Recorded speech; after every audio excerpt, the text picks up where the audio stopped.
Long time no see, Sarah. I was taken aback. After 13 years, I unexpectedly ran into my ex-husband, Jack, who had eloped with my younger sister, Julia. It happened in the grocery store's vegetable section, where I had come to shop. Standing beside me was my daughter, Zoe. Since she didn't remember Jack as her father, she looked at both of us with a puzzled expression. I tried to ignore him and walk away. Wait, just hear me out. Jack grabbed my wrist as I tried to leave, refusing to let go. Zoe kept staring at me with a curious look while Jack, still holding my wrist, started explaining why he had returned to town. To put it simply, he ran out of money. That was the whole pathetic reason he came back to beg his ex-wife, me, for help. Just let go of me. You're still living with that old senile man, aren't you? I can't believe it. We're divorced, remember? Jack, he took responsibility for what you did and helped us. Don't insult him.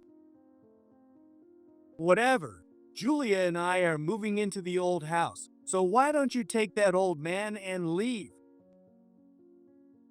I shook off Jack's grip and glared at him. But no matter how hard I stared, he just shrugged and joked, "I'll call you later," before walking away. Zoe watched his back as he left, then turned to me with a bright smile. You did it, Mom. My name is Sarah. Jack and I got married in what was basically an elopement. His mother had already passed away, and when we decided to get married, one of the conditions was that we had to live with his father, Richard, in his family home.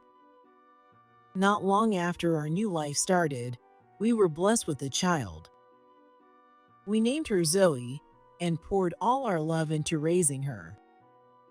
Eloping wasn't exactly something to be proud of, but I was happy. When Zoe turned 3 and things had settled down with raising her, we planned a trip. We left her with Richard, who she had been very attached to since she was little, so I felt safe leaving her in his care. It was our first road trip in a long time. It was not just Jack and I. My sister Julia also accompanied us. I'm so happy. It's been a while since I've been on a trip. Your driving is so smooth and relaxing, Jack.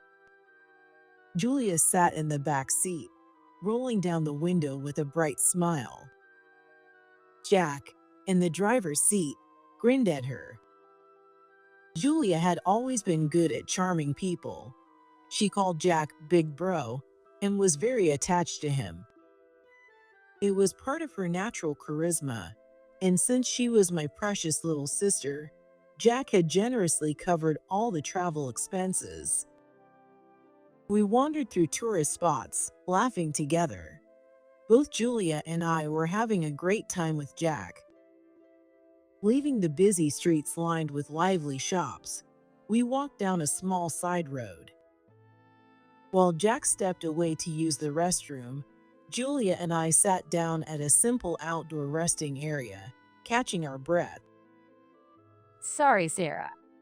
I feel bad for tagging along on what was supposed to be a romantic trip for just you two. It's fine. Jack seems to enjoy having you here too. Really? That makes me feel better. Julia tied her long hair back. At that moment, a sweet fragrance drifted into my nose. She must have noticed me staring in silence because she smiled softly. Do you recognize it? I love this scent. She pulled a small perfume bottle from her bag. It was an aroma mist I had given her for her birthday.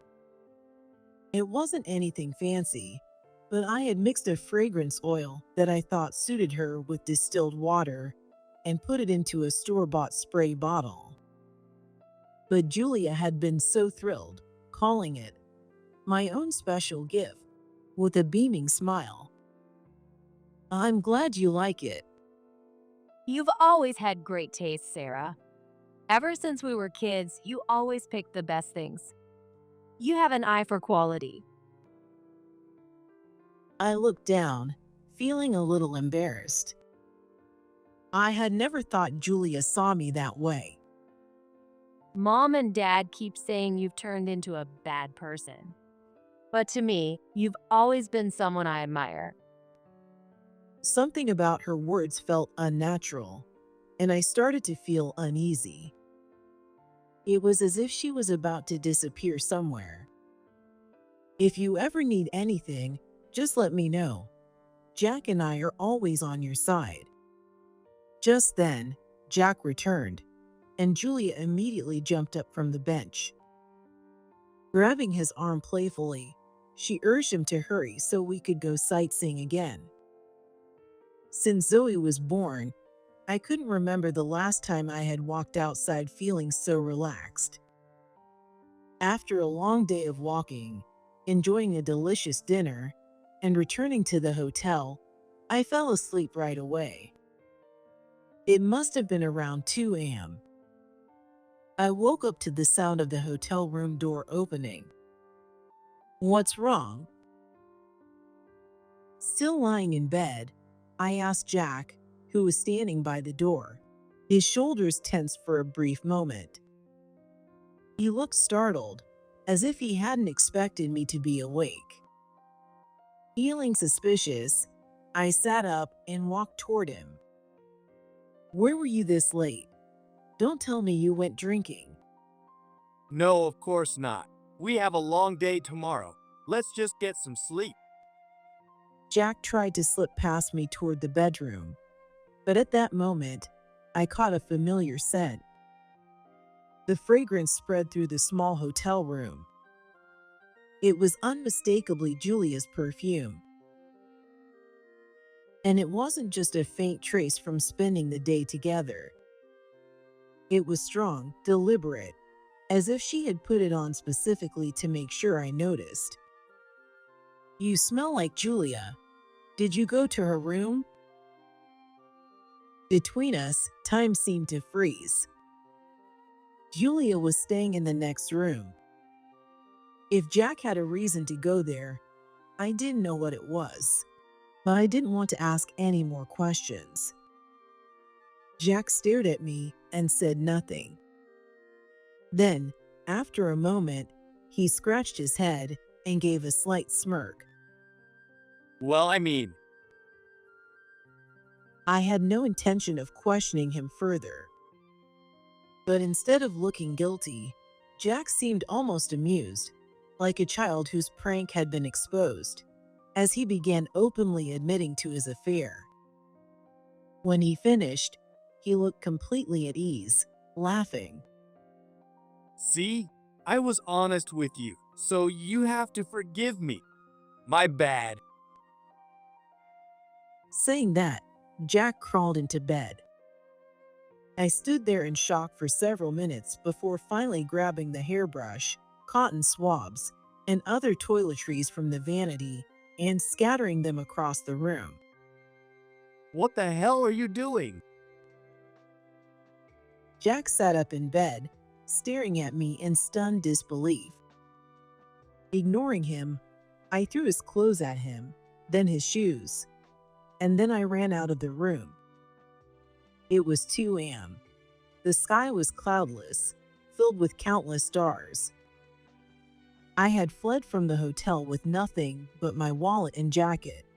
Jack didn't chase after me. I didn't even understand why I was running. I just knew I had to get away. During the day, the tourist town had been lively, but now at night, it was eerily quiet and lonely. I wandered aimlessly until the first train of the morning, then returned home. I never saw Jack or Julia again. They had eloped. When I arrived home early that morning, Richard was worried, wondering what had happened. Only little Zoe was delighted to see me back so soon, rushing into my arms. I hugged her tightly, burying my face in her soft shoulder. Mom, welcome home. I'm home, Zoe. But now, the lingering scent of that sweet perfume in my nose was nothing but disgusting. Holding Zoe close, I could smell her faintly sweet, slightly warm scent. Only that fragrance comforted me. 13 years passed. On paper, Jack and I had divorced, but we never spoke again. As a single mother, I devoted myself to raising Zoe, working hard to build a life for the two of us. No matter how painful the past had been, 13 years was a long time. Now 16, Zoe had grown into a bright, intelligent young woman. She was well behaved at school, had many friends, and was my pride and joy. Then, one day, while we were out shopping together, Long time no see, Sarah. I ran into Jack by chance. It happened in our local grocery store's vegetable section. Zoe, who didn't remember him as her father, looked at us both with a puzzled expression. I ignored him and turned to leave. Hey, Sarah. Ripping Zoe's hand, I headed for the exit.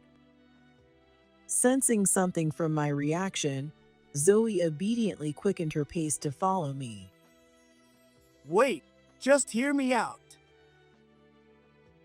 I was shaken. The events of 13 years ago were locked away deep inside me, never spoken of, not even in front of Zoe. Zoe kept looking at me, confused. Jack, still gripping my wrist, began explaining why he had returned. He had always been terrible with money. He jumped from one job to another, and when his savings finally ran out, he had no choice but to return home. Even as he spoke, he looked oddly amused, like he was talking about someone else's problem.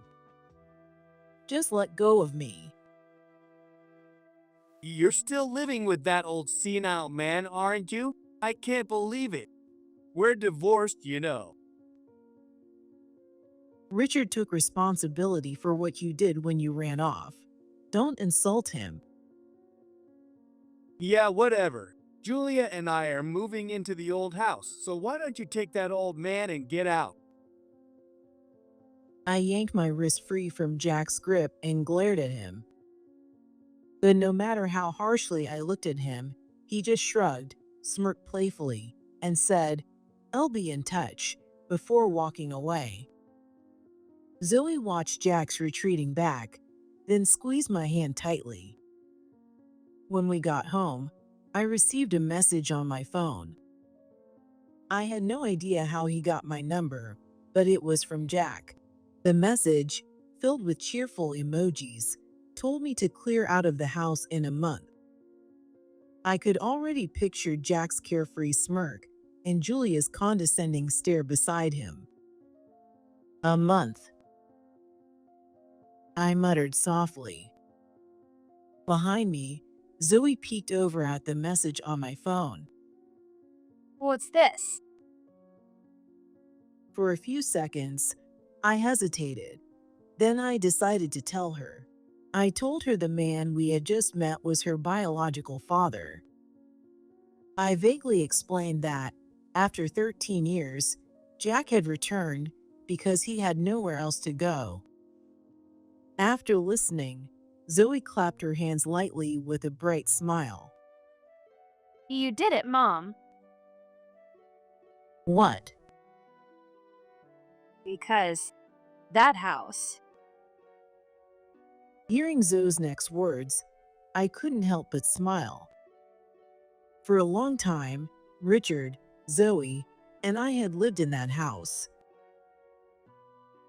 It had an old-fashioned charm, worn by time.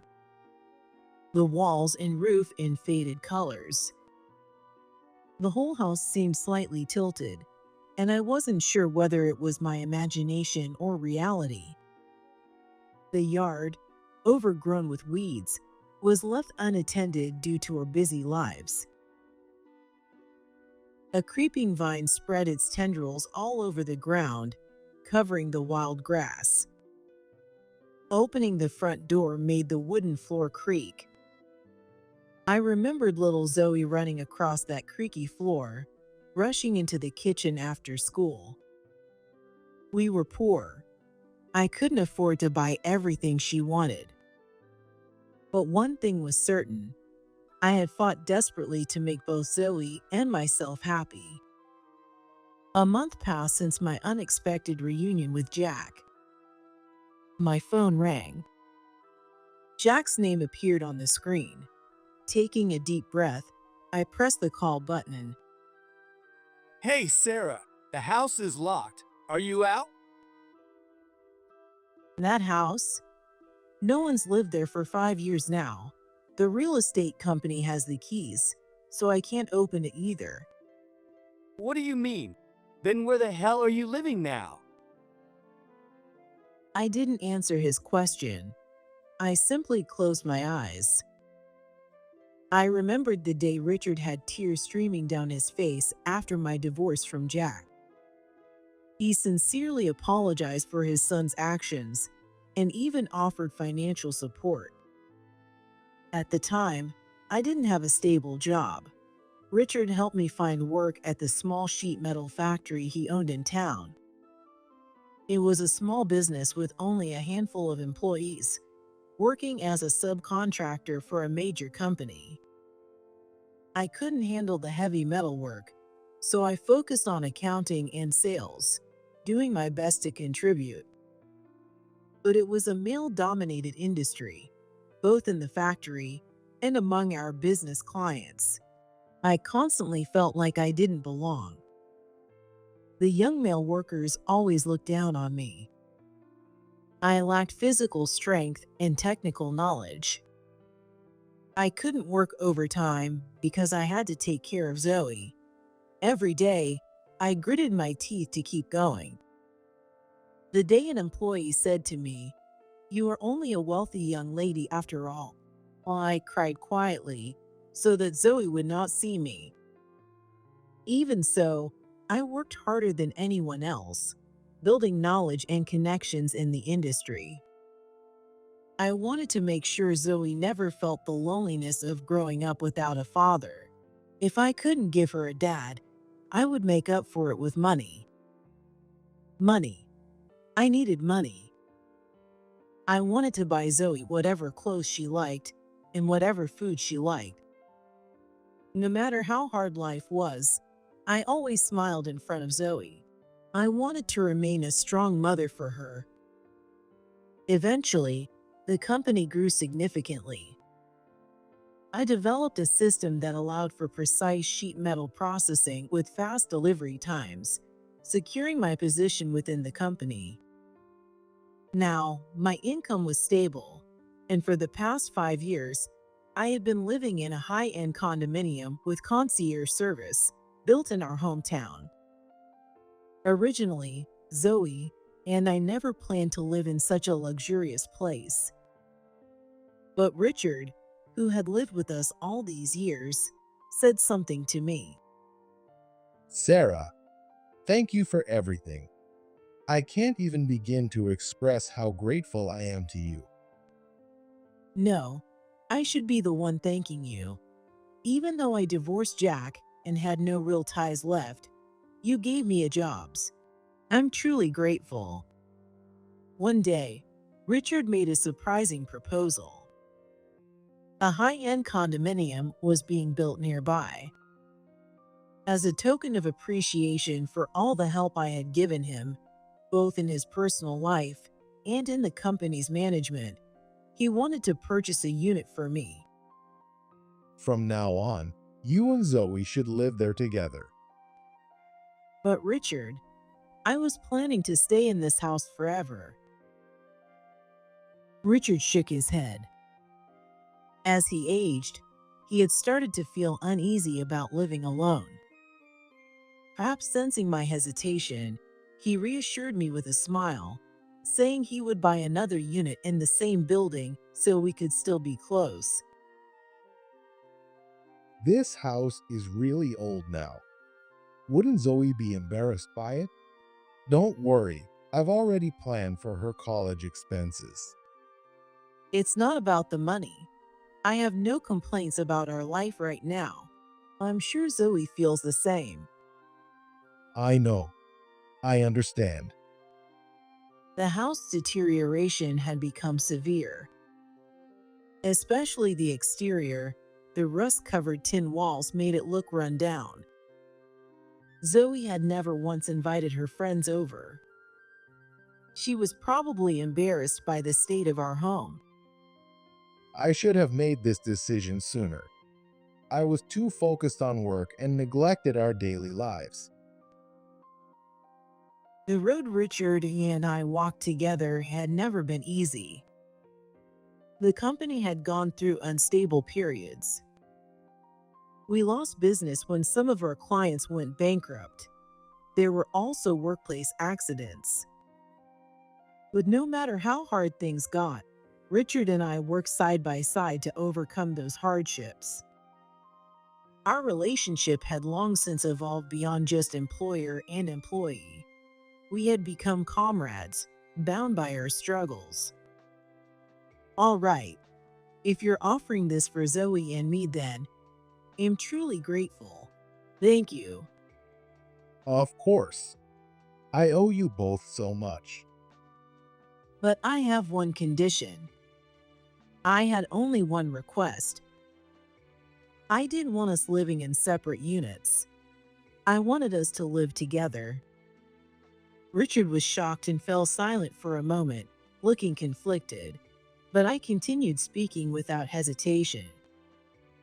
Moving into a new home and living in comfort is wonderful, but we're family, aren't we? Living together should be natural. Sarah, that means a lot to me, but I don't want to be a burden. Zoe doesn't have a father. She needs a grandfather. Please stay with us for her sake. I had always wanted to repay Richard for everything he had done. Without him, Zoe and I could have ended up on the streets after Jack abandoned us. Running the factory had never been easy for him. He was always at work, always pushing himself beyond his limits. Even when a blizzard hit and all employees were forced to take the day off, he was the only one still working in the factory. Even during periods when the company had taken on more orders than it could handle, Richard refused to stop. While other employees went home, he stayed behind, working late into the night. I often worried about him and tried to get him to rest, but every time, he would say the same thing. Sarah, spend every second you can at home with Zoe. If you ever need money, just let me know. And true to his word, he never failed to support us, making sure we had a place to live and enough to get by. But that wasn't all. Whenever she had a sports day or a school event, he would practically force me to leave work so I could be there. I'm fine, really. It's just a school event. I've missed plenty before. Just go to Zoe. Don't worry, I've got things covered at work. I knew Richard was pushing himself at his age, but he never showed it. In front of me, he remained strong, the reliable father-in-law I had always known. At the sports field, I watched Zoe running with all her might during the school sports day. Noticing me, she beamed and waved enthusiastically. I had always thought about how I could repay Richard for everything he had done for us. When I proposed that we live together, Richard was speechless at first. Then, with a small sigh, he gave in. He placed a hand on my shoulder and offered me a gentle smile. I'm getting older. I may not be able to support you and Zoe much longer. You've already done more than enough for us. Now, it's my turn to support you. One day, I might just become a burden to you and Zoe. I looked Richard in the eyes. There were things words couldn't express, but he knew. Zoe and I needed him. He was our family. For Zoe's sake, please live with us. Geez, if you use Zoe as an excuse, how am I supposed to refuse? But it's the truth. She needs her grandfather. You really are the best salesperson in the company, Sarah. Thank you. Thank you so much. And so, the three of us, Zoe, Richard, and I, began our new life in the condominium. That was already 5 years ago. No one lived in our old house anymore. Sometimes, when passing by his former home, Richard would sigh, saying it was a little sad that no new tenants had moved in. Though he had turned the house over to a real estate agency, it must have been painful to see his childhood home slowly turning into a ghost house. Zoe knew how much it meant to Richard, which is why she was so thrilled when she heard that Jack planned to move in. "Mom, this is great," she said. But Jack had no idea what kind of state the house was in. After 5 years of being unoccupied, it was practically abandoned. The exterior walls and roof were severely damaged. No buyers were interested, and the real estate company had already told us that demolition was only a matter of time. Hey, are you even listening? I can't live in this dump. Where the hell is Zoe living?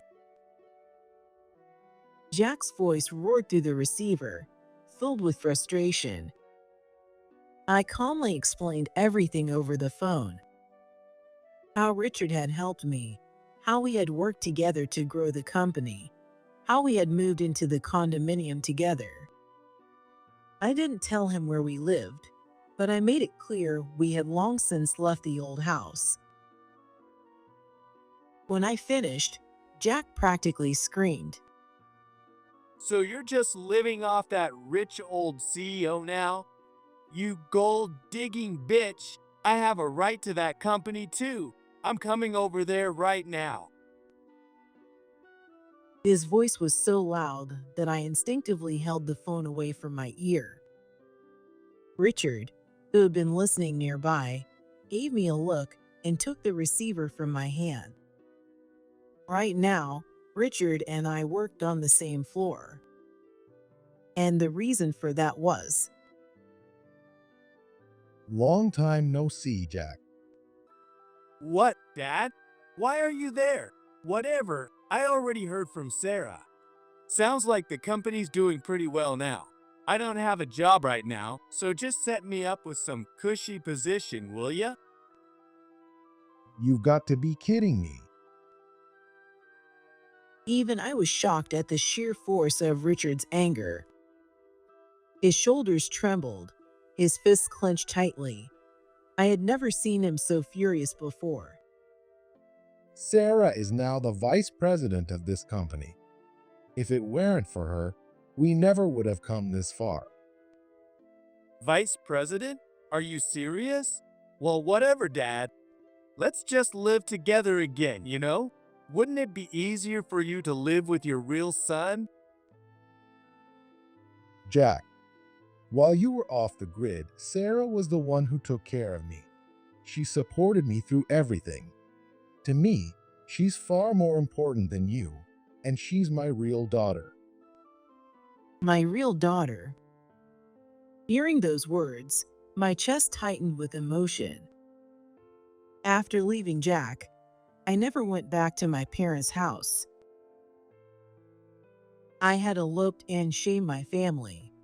I felt I had no right to face them. For so many years, I had felt like I was raising Zoe all alone. Richard scolded Jack over the phone again and again. He called him out for abandoning Zoe and me. He explained how much I had suffered without any financial support.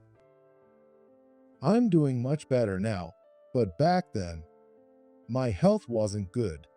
If Sarah hadn't been there, I might not even be standing here today. Oh, come on. That's an exaggeration. From now on, I'll support you, Dad. Let's work together. Jack, let me make this absolutely clear. You are disowned. Don't ever call here again. Without waiting for a response, Richard slammed the phone down. Now, it was just the two of us in the office. We locked eyes and then burst out laughing. No words were needed. Richard and I had truly become like a real father and daughter. I had never raised Zoe alone. I had a kind and loving father right in front of me, sharing this moment of laughter. For that, I was deeply grateful. Jack never contacted us again. He had always drifted through life like a wandering rootless weed, so no one was particularly worried when he disappeared. But 3 months later, my phone rang with a blocked number. At the time, I was at home on my day off. Zoe had insisted on cooking lunch for me, so I sat on the couch, watching her cheerfully prepare the meal. Hello. Do you know who this is? A familiar voice came from the phone. There was no way I could forget my sister's voice. "How have you been?" I asked. "Fine," Julia replied shortly. Even though I couldn't see her, I could tell from her voice that she was down. She confessed that after eloping with Jack, she had gotten involved with another married man. Recently, the man's wife found out and sued her. Now, she owed a huge sum in damages. I'm sorry, Sarah. I know I have no right to ask, but please help me. I'm begging you. I understand how hard this must be for you, but I can't help you. Why? What about our bond as sisters? You always said you'd be there for me if I needed you. That's true. No matter what, you're still my family. But right now, I have an even more important family right in front of me. From the kitchen, Zoe brought out a beautifully plated dish of pasta. Richard, smiling warmly, set down drinks and forks. Not wanting to interrupt my call, they quietly put their hands together and started eating. A faint scent of garlic filled the room, making my stomach growl slightly. I guess. It was selfish of me to ask. Yeah, I love you, Sarah. That's why. because I wanted to be like you. I didn't understand what Julia meant.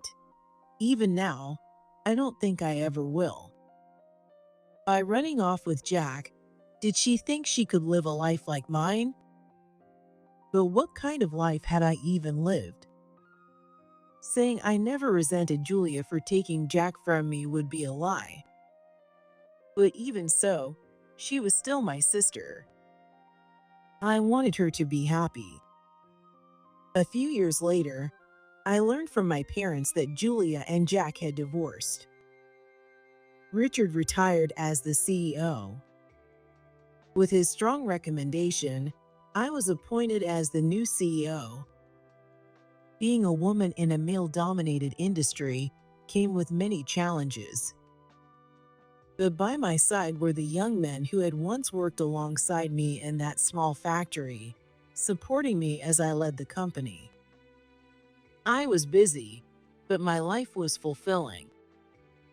I had defied my parents, eloped, then divorced, and now I was living for my work.